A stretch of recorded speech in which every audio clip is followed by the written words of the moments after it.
What's up, guys? Oracle Grower here, and got this passenger head on. Push rods are in there. Everything's looking nice. So now I'm going to do the rocker arms, and I'm replacing my cast rocker arms.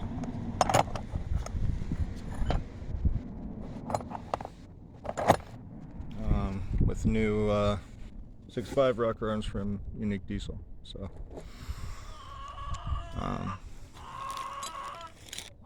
already went through and polished all these right here. Unfortunately, I forgot that I should have bought new buttons because I wanted to polish my shaft as well.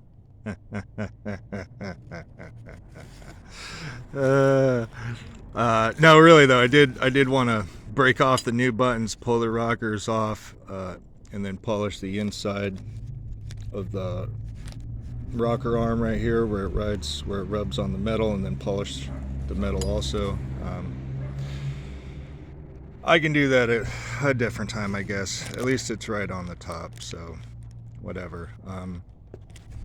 Man, these things are flippy floppy, you know. They just really move. There's no catching or nothing where, you know, my old ones don't they don't move when you shake it, and they don't want to move when you do the thing. So there's normally a bushing. This bushing normally is what you gotta buy to replace. The 2-split bushing for these is what you gotta replace to make them good again.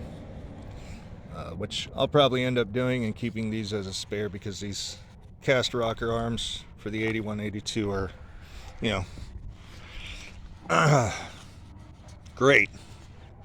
They're good. I mean, I like these actually, honestly. They look like they're going to give me more horsepower and throttle response, because the ease of travel that they have. I mean, really, there's nothing catching, whereas this, there's so much going on, the bushings and all the everything, that it just, there's more wear points.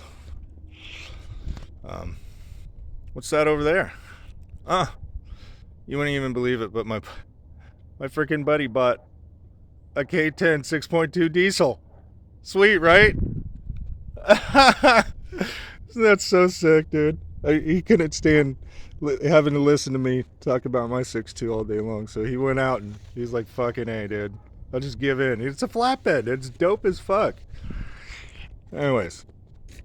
So yeah, I'm gonna be installing these new 6.5 rocker arms here.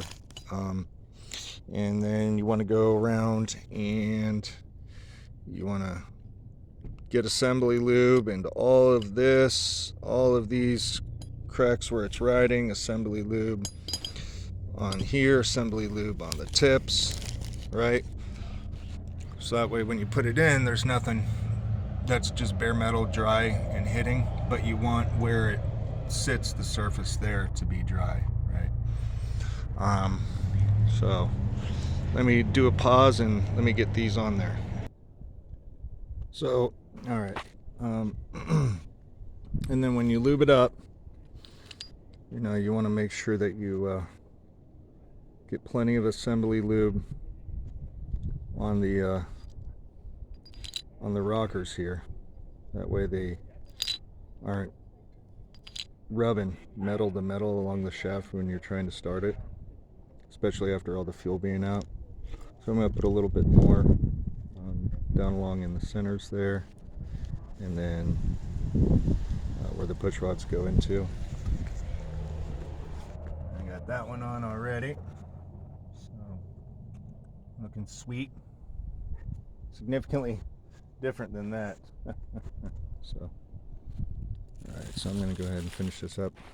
I'll be right back. Alright, so there we are. And got those in. I gotta torque them down now. Make sure the crankshaft is at 3.5 inches past the mark there. If you look up on the manual, it'll tell you where to put the harmonic balancer. You put the 0 right at the lowest water pump bolt, and then that'll put all the lifters down, so there won't be any pressure on the top of the push rod when you go to crank it down. So yeah, look, snazzy dazzy in there. New push rods, lifters, rocker arms, guides, retainers, gaskets, the works, baby. So go ahead and finish up doing the torque sequence on this, and then I think I'm just going to keep working on this side of the block for now and take a break from the heavy stuff for a day for my body and my back, because it's a lot of work, man. Torquing this shit, dude, that was crazy last night. I torqued all these to 120 foot-pounds last night, and I come back this morning and do a retorque on them. You don't want to retorque them after a 24-hour period, because then Permatex will set and then you'll actually crack it and create leaks. So I torqued everything less than 12 hours after I torqued it. Retorqued them, and they actually retorqued. Actually, number 17 back here retorqued the most, coincidentally. 17 and then 16 and 15 also retorqued. Those two retorqued the most, which is hilarious because this is where you're blowing your head gaskets, right on the sides. So I thought it was just funny that I would torque the entire thing, and then the bolts that are most critical to preventing the gasket from blowing are the ones that were funky.